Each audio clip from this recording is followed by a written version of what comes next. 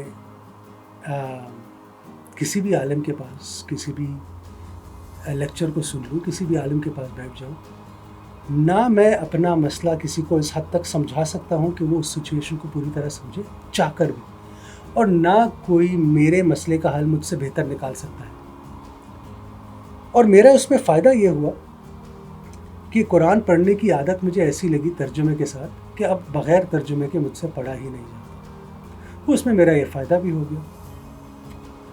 تو یہ ایک مختصر سی بات تھی، اور کچھ دوست ایسا سوچیں گے کہ میں صرف ایک اسلامی نظریے سے بات کر رہا ہوں۔ میرے خیال میں یہ چیز ہر ایک مذہب، ہر سوچ فکر کے انسان پر لاگو ہوتی ہے کہ بغیر تحقیق کیے آپ کسی کی اندھی تقلید نہ کیجیے، کسی کو آنکھیں بند کر کے، آنکھوں پہ پٹی باندھ کر فالو نہ کیجیے، چاہے آپ کسی بھی مذہب سے ہوں، کسی بھی سوچ کے رکھنے والے ہوں۔ اگر آپ کسی کو دیکھتے ہیں، چاہے وہ کوئی موٹیویشنل اسپیکر ہے، چاہے وہ کوئی عالم ہے، چاہے وہ کوئی چرچ کا پادری ہے یا جو بھی ہے، آپ کسی کی بھی اندھی تقلید نہ کیجیے۔ آپ اگر کسی کو سنتے ہیں، بے شک سنیے، یہ مان کر سنیے کہ نہ یہ 100% صحیح ہے، نہ یہ 100% غلط ہے، جب تک آپ خود تحقیق نہیں کر لیتے۔ اور جب آپ خود تحقیق کرنے کے قابل ہو جائیں گے تو شاید آپ کو ان سب چیزوں کی ضرورت ہی نہیں پڑے گی۔ اور آخری بات یہ کہ اپنے مسئلے کا حل جتنا بہتر آپ خود نکال سکتے ہیں، وہ کوئی اور نہیں نکال سکتا۔ خیر، یہ تھی میری چھوٹی سی ایک گزارش، ایک ایکسپیرینس، ساتھ میں لیسنز۔ امید کرتا ہوں کہ میری اس چھوٹی سی کوشش کی وجہ سے آپ میں سے کسی ایک کا شاید کچھ سیکھنے کو مل جائے۔ اگر آپ میں سے 10% لوگوں میں بھی تھوڑی سی کوئی چیز بدل جاتی ہے میری اس ویڈیو کی وجہ سے، تو میں سوچوں گا میرا فائدہ ہی ہو۔ اب تک کے لیے اتنا ہی، بہت شکریہ، اللہ حافظ۔